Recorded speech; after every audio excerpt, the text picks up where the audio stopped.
Hello నమస్తే. ఇంతవరకు మనము డయాబెటీస్ వ్యాధిలో నోటితో తీసుకునే మందులైన మెట్ఫార్మిన్, సల్ఫోనిల్ యూరియాలు, DPP-4 ఇన్హిబిటార్స్ అనే గ్లిప్టిన్స్ అనే గ్రూప్ మందులు, SGLT2 ఇన్హిబిటార్స్ ఈ మందుల గురించి తెలుసుకుందాం. అదే కాకుండా సీమాగ్లూటైడ్, డ్యూలాగ్లూటైడ్ ఇలాంటి GLP-1 అగనిస్ట్ గురించి, బరువు తగ్గించే మందుల గురించి కూడా చెప్పాను. ఇంకా నోటితో తీసుకునే మందులు కొన్ని ఉన్నాయి, వాటి గురించి కూడా చెప్తాను. వీటిని మొదటి గ్రూపు ఆల్ఫా గ్లూకోజిడేజ్ ఇన్హిబిటార్స్. ఇవి మన జఠరాశయం అంటే స్టమక్ పొట్టలో జీర్ణమయ్యే చోట ఆల్ఫా గ్లూకోజిడేజ్ అనే ఎంజైమ్ని నిరోధించటం వల్ల స్టార్చ్ పిండి పదార్థాన్ని ఎక్కువగా జీర్ణం కాకుండా కాపాడుతాయి. దానివల్ల షుగర్ తగ్గుతుంది. ఎక్కువగా వరి అన్నము, తెల్ల అన్నము ఎక్కువ తినేవాళ్లకు ఒక్కసారి భోజనం చేయగానే షుగర్ పెరిగిపోతుంది. అలాంటి వాళ్ళకి ఈ మందులు బాగా పనిచేస్తాయి. ఇవి ఏంటి? ఎకార్బోజ్ ఆల్ఫా గ్లూకోజిడేజ్ ఇన్హిబిటార్స్ అంటారు. ఇది 25 మిల్లీగ్రాములు 50 మిల్లీగ్రామ్ ట్యాబ్లెట్స్లో దొరుకుతుంది.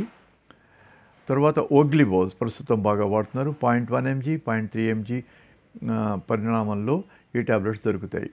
ఇవి ఆల్ఫా గ్లూకోజిడేజ్ నిరోధించి స్టార్చ్ పిండి పదార్థం ఎక్కువగా జీర్ణం కాకుండా చేసి షుగర్ని తగ్గిస్తాయి. ఆ తర్వాత PPR gamma agonist, peroxisome proliferator receptor agonist అని పెద్ద పేరు వీటికి ఉదాహరణ ఒకటే ఉన్నది, పయోగ్లిటజోన్. రోసిగ్లిటజోన్ అది ఇప్పుడు నిషేధించబడింది. పయోగ్లిటజోన్ అనే మందు వాడుతున్నారు.